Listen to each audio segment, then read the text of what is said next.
जातवेदसे सुनवामसो ममराति जतो निदहाति वेदः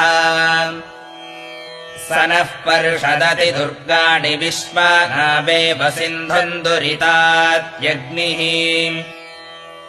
तामग्निवर्णाम् तपसा ज्वलन्तीम् वैरोचनीम् कर्मफलेषु जुष्टाम् दुर्गाम् देवीगुम् शरणमहम् प्रपद्ये सुतरसि तरसे नमः अग्ने त्वम् पारजानव्यो अस्मान् स्वस्तिभिरति दुर्गाणि विश्वा पूश्च पृथ्वी बहुला न उर्वी भवातोकायतनयाय संयोः